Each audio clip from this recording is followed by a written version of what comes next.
everybody. Praise the Lord. What's up? This is your brother in Christ, Dre Hill, and I'm here with two young ladies that are in episode number 2 or working behind the camera on episode number 2.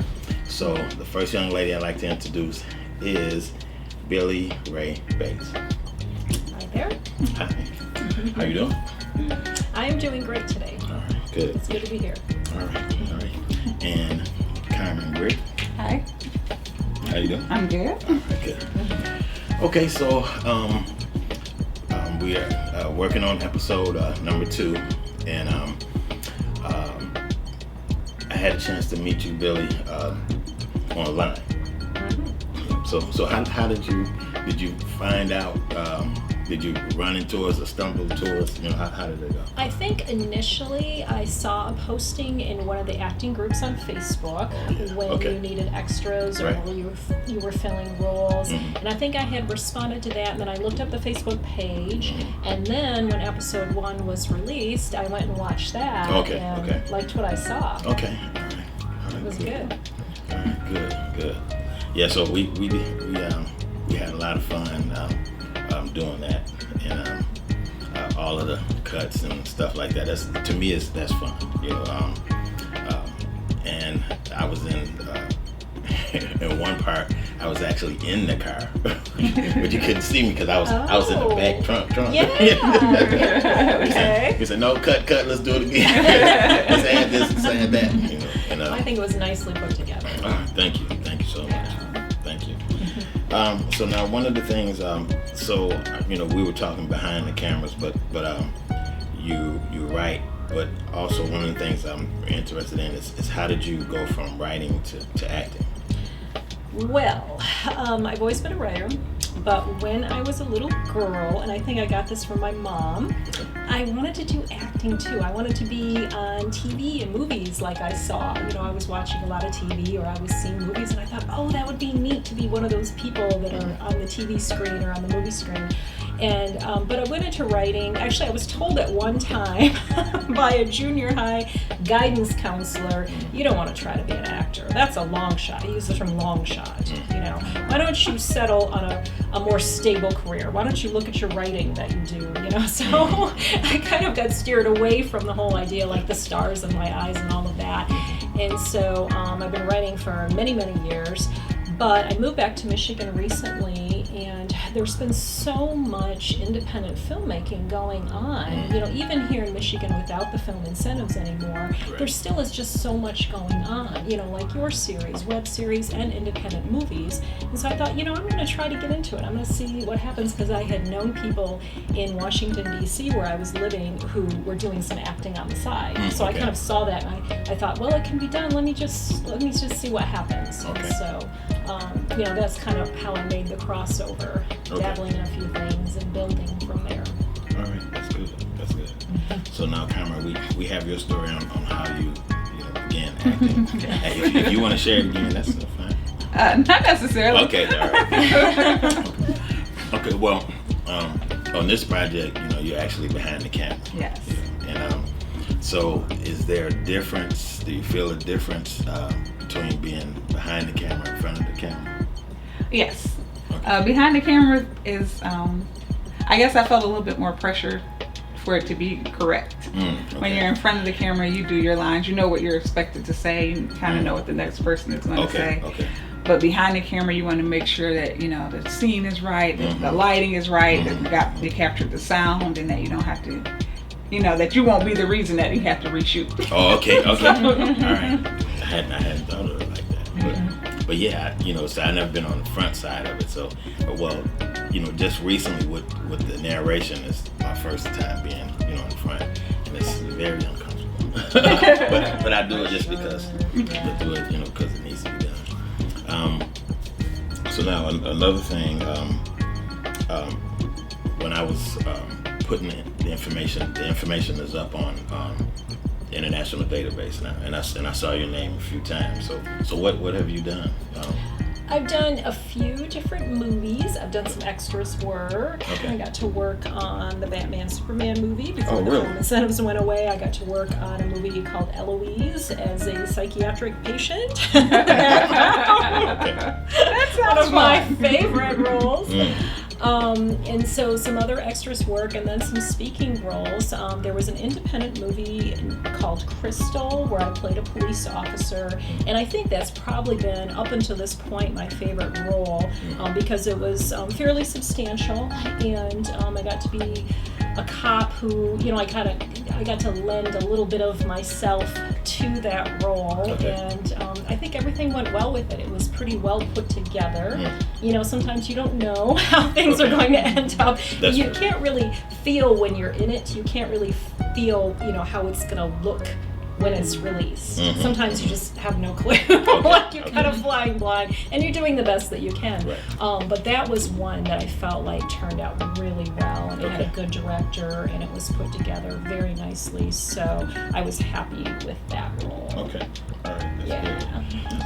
That's good. So now, now we worked on Welcome to Faith Time Yes. together, and that was a learning experience. It really, it was really a learning experience.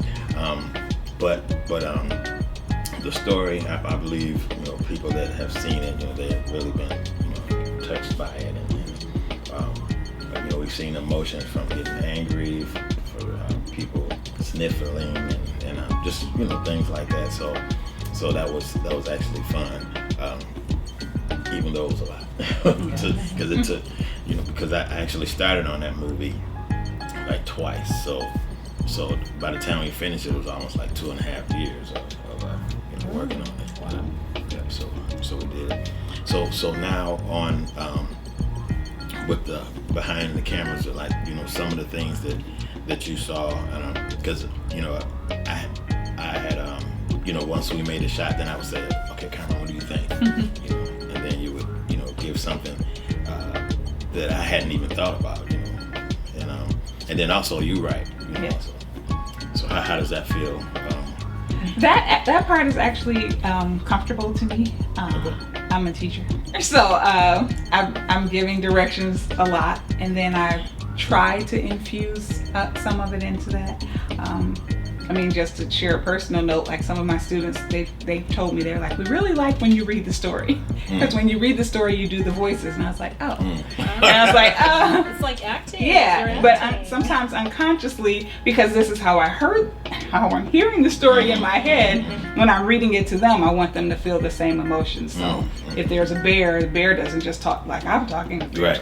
So Right. so that for me, giving that type of direction is similar. And then with the work that I do at my church, very often I'm doing the directing, so I have to say, nope, do this again. Oh wait, if we do this, what? So it was comfortable for me for that part. Okay.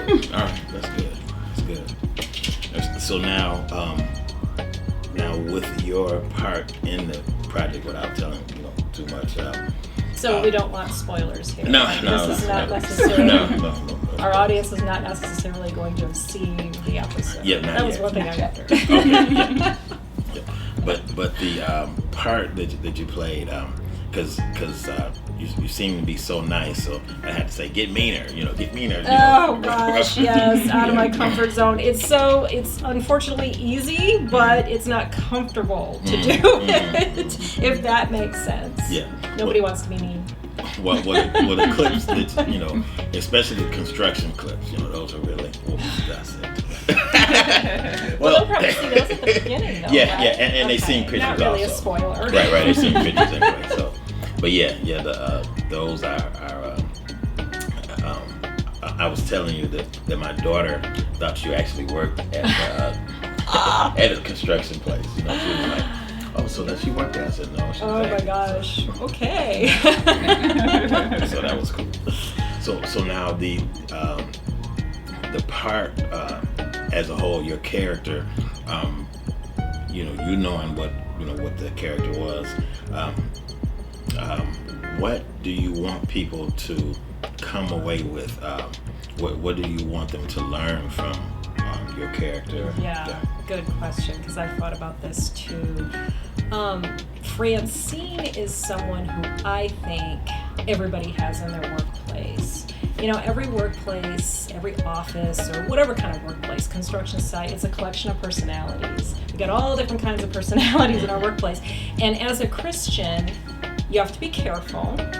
You know, how much can you witness, and what are the rules, what are the guidelines, are there any guidelines? And I think, you know, this episode to me, of course, is about the rapture, because the whole series is about the rapture. But I feel like this episode is also about witnessing in the workplace and where people are in their lives and in their faith, because you have one character who's gung-ho, speaking for the Lord. He's going to speak out and he's going to speak to everybody, you know, in his Bible study and whatever. You have another character who's kind of, I don't know, tell me more about this, kind of on the fence. And then you have another who just doesn't want to hear it. Right. But still, I don't want any of that. Right. So you've got every range here, and I feel like this episode is also a conversation about witnessing in the workplace, you know, and touching people with, you know, with your beliefs, with the truth, with the Lord's truth. You know, I think it's important in that aspect too. So I hope that when people see Francine, they'll maybe see opportunity. Maybe there's opportunity, because I feel like no one is beyond redemption. That's true. So, you know, she's somebody she's very independent. I think she's self-powered. She's operating in her own strength. It's like, what's the Lord going to do for me that I can't do for myself? You know, she's in her own strength, and I think very humanist in how she approaches things. And I think that's going to strike a chord, because we all know, you know, someone, or maybe we are someone like that. You know. So what did you see in the, or what do you want people to get from you know, what you inputted in there, you know? I don't know if I inputted that part of it, but just seeing that the lifestyle made a difference. So so where she's speaking to the one character that's actually very vocal, but not only is he vocal, the other characters that he's witnessing to see how he lives. Okay. So it's more like the lifestyle. So it's a balance of both, that I just didn't come with my Bible toting and telling you about the scripture, but I also showed you a lifestyle that made you want to say more, or at least be able to, in the end, say, well, they did live like this. And so they lived out their faith, as in addition to just talking about it. Because there are clues in there with that character of John. There are clues as to how he lives his life, not just what he says, but you know, what other people say about him. Right. Yeah. And then on the when we shoot the next part, you know, that'll become more clear, you know. And then as we react with each other more, you know, because I did change, you know, just a little bit. I sent you the update. Right? Yeah. Okay. I've only read the first few lines of the lunchroom conversation. So anyway, those are excellent things, you know, and I think with each story, you know, the characters, I want them to be where someone is, you know. You know, this is how they, you know, think about the Bible, or this is how they feel about, you know, whatever the case may be, and see how it plays out, and so that's the idea, I think, of each episode is to be able to for someone to see in this episode, oh, that reminds me of me, or that reminds me of cousin, you know, whoever, and then the next episode, another range of you know, thought patterns, you know, in life, you know, choices and things of that nature. So I am definitely, I can't wait for you to see it. You know what I'm saying? I've been tempted to show, but I'm gonna wait. And then I'm also excited about the amount of people that's watching this. It's like, I mean, it's almost like almost 26,000 people. Oh, that's great! Wow. And I can't say I even know 2,000 people personally. you know, I might know a few hundred, but not that many. So I can see God is moving, and that's the purpose. You know, I would love to get testimonies back. You know, saying I gave my life to the Lord, or I came back to the Lord, or you know, any you know. Yeah, or just any way it affected. Right. You were, Okay, so we're going to be getting to your episode. So are you going to? So how do you feel about actually presenting it? You know, now I'll just say this about me. Each one of these is like a baby to me, you know, and to actually put it out there and have everybody look at it and examine it and touch it, you know, it's scary. Yeah, it is. So what about yourself? I agree that it is your baby, and so whenever you're writing something, I'm on the fence in the sense that I send it to my sister. Maybe like my best friend, I'm like, what do you think about this? I'm working on this. What do you think about this? What do you think about this? Well, how about this? What about this? What about that? Because it is something that's so, everything is happening in your mind. Right. But to have somebody else read it and critique it is like, what if they're like, this is terrible. Right. But at the same time, the other side of that for me is, as I'm watching the news and all of these things, it's so close. Like the rapture is so close, and you can see the Bible unfolding and all the things happening, and it's like somebody has got to say something. And so Absolutely. This is a way to say something, and a way to get people so that they're never without the excuse of saying they never heard the gospel. And I think that's what the episodes are doing. As you find yourself in the episode, you can even look back and say, oh, I remember when this person witnessed to me, or this person was doing this, or this person invited me to church. So you never had a chance to really say, well, nobody ever told me about Jesus. It wouldn't be true. If they just shared that episode with you, that might have been their method of saying, you know, here's my faith, here's the gospel. I think this is something you should look at. So I'm excited about that coming up. Okay. It'll be a way to share. Okay. All right, that's good. So have you ever thought of doing, writing for movies or you know? I did. I wrote a play one time, a one-act play, and it was performed at a theater in Flint, the Buckham Alley Theater, many years ago, and that was the only time I've actually written something for performance, like a play of some kind. But other than that, I mean, it basically was to submit for a festival that they were doing, and it was back in the 90s, I think. Yes, I was working in Saginaw at the time, Saginaw News, so I think it was in the 90s. But yeah, that was the only time I considered writing any kind of screenplay type thing. Okay.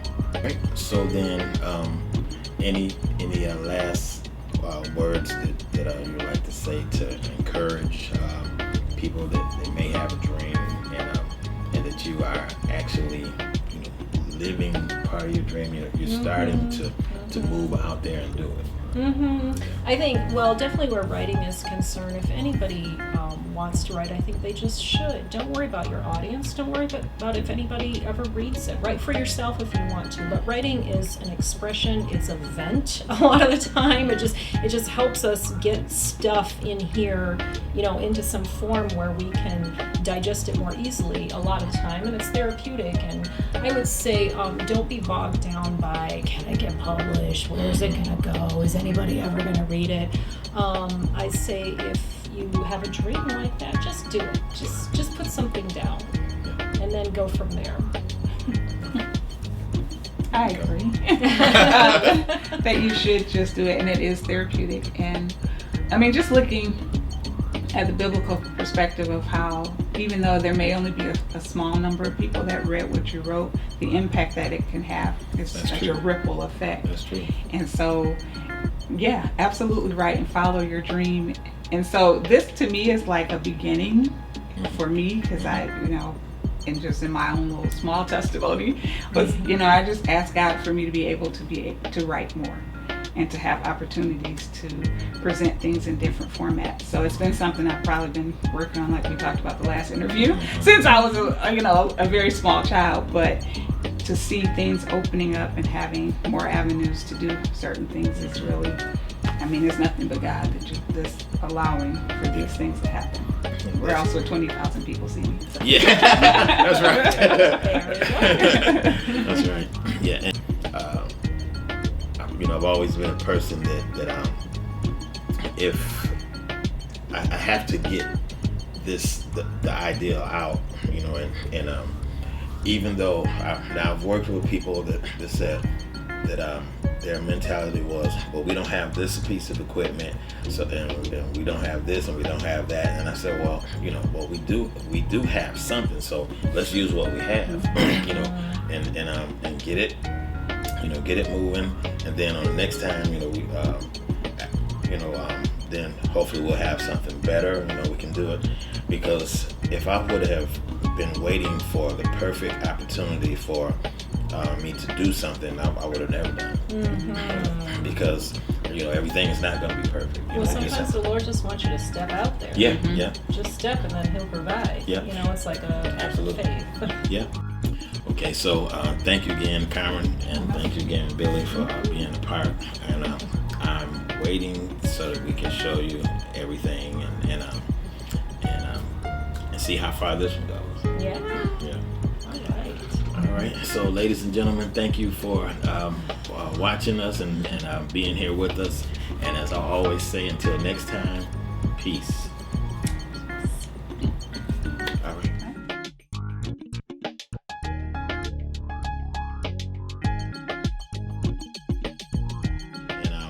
And I feel the same way. I've always been the person.